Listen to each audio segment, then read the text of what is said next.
Happy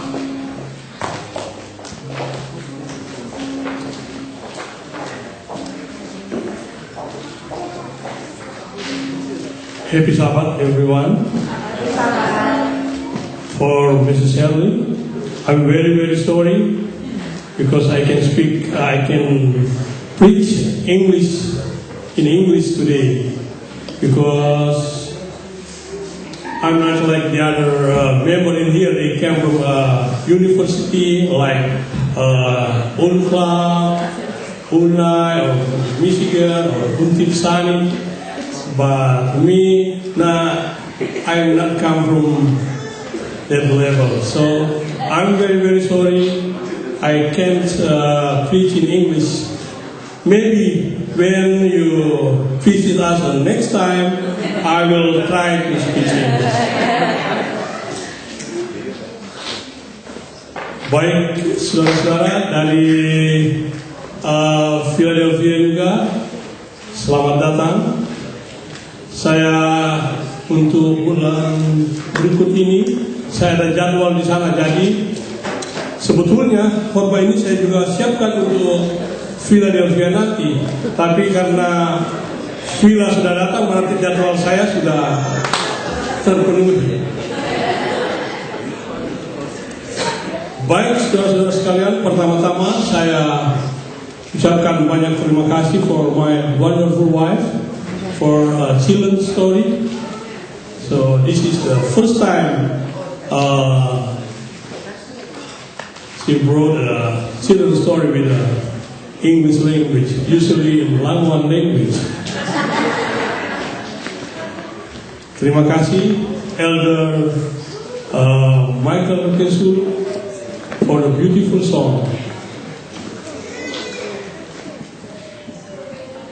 Saudara-saudara sekalian, pada hari Rabu malam, waktu kita ada prayer meeting di rumahnya Abel Tumundo, waktu selesai acara, Ketua Tumundo tanya sama saya kalau perlu katanya translate. Wah, saya pikir-pikir kalau ada translate, saya khotbah 1 jam tambah translate 1 jam berarti 2 jam.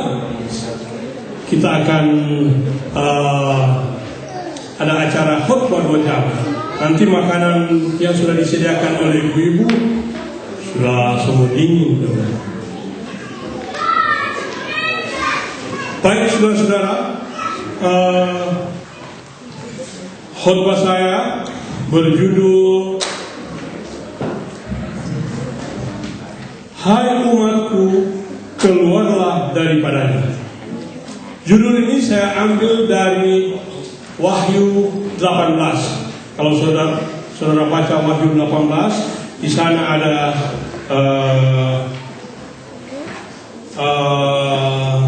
kata-kata ini. Dan Wahyu 18.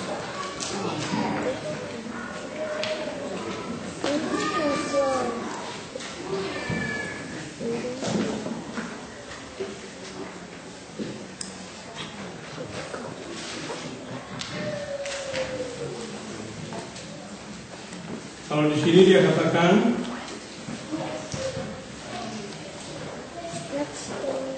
Hai umatku, pergilah daripadanya. Memang kalau di dalam bahasa Inggris dikatakan come out of her. Jadi saya lebih senang pakai keluar daripada pergilah daripadanya. Yang dimaksud pergilah daripadanya, kalau di sini her berarti dia perempuan. Jadi dalam bahasa Inggris her, wanita itu dilambangkan kalau saudara baca satu pasal ini, wanita itu ialah gereja Babel. Kalau saudara membaca Alkitab di dalam Perjanjian Lama banyak menceritakan apa? Kerajaan-kerajaan, raja-raja. Seperti kita tahu Raja Saul, sesudah Raja Saul, Raja Daud, sesudah Raja Daud, Raja Salomo, dan sesudah Raja Salomo, Raja Salomo. Kita tahu kerajaan itu apa? Terbagi 2, ialah utara dan Yehuda. Jadi kalau kita ikut di sini, fokusnya di dalam perbincangan ini, fokusnya ialah raja. Kalau raja itu baik, kerajaannya dan rakyatnya makmur. Tetapi kalau raja itu bejat, rakyatnya ikut bejat dan kerajaannya akan jatuh. Saya dapat pelajaran dari Vanessa, pengkhotbah cilik kita, yang menceritakan itu seorang anak wanita. Saya baru dengar lagi. Tidak tahu siapa namanya, tidak tahu siapa namanya ibunya, bapaknya, tidak tahu apa dia punya kakak atau punya adik. Kita tidak tahu dia punya opa dan dia punya oma siapa.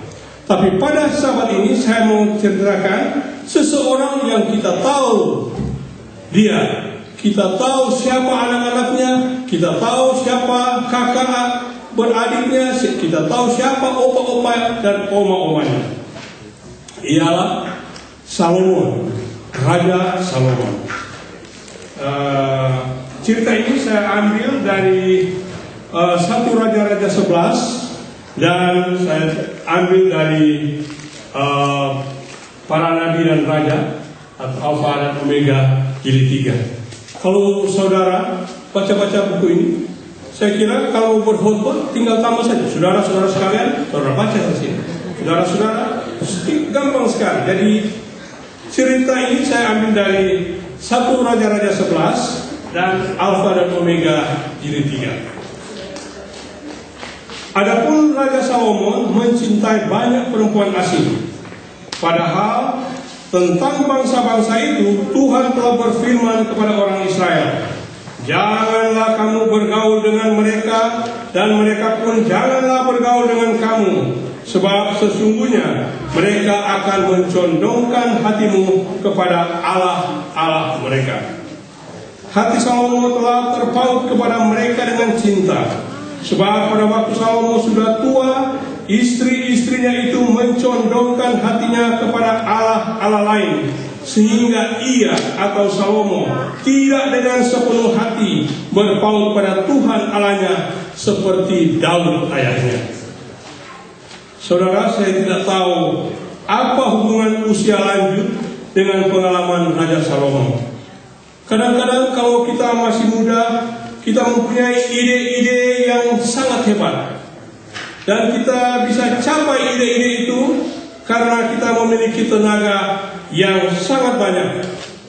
Tetapi setelah kita menanjak atau usia lanjut, kelihatannya tenaga kita nampaknya mulai berkurang.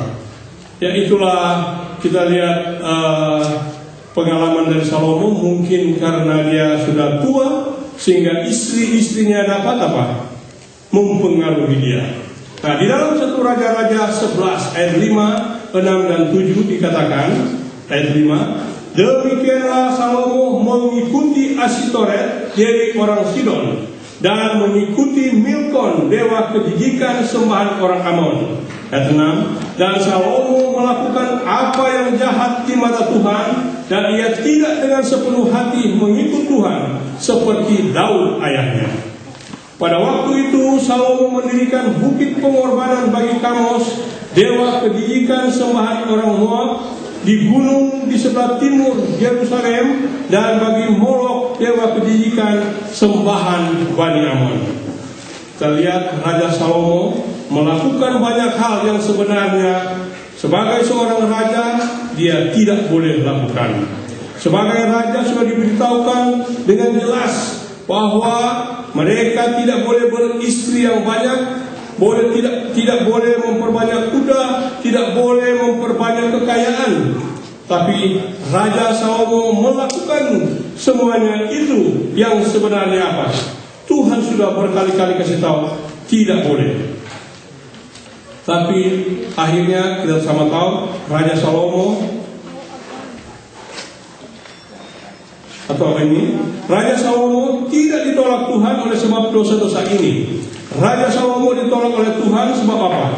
Hatinya berbalik belakang terhadap Tuhan. Maaf.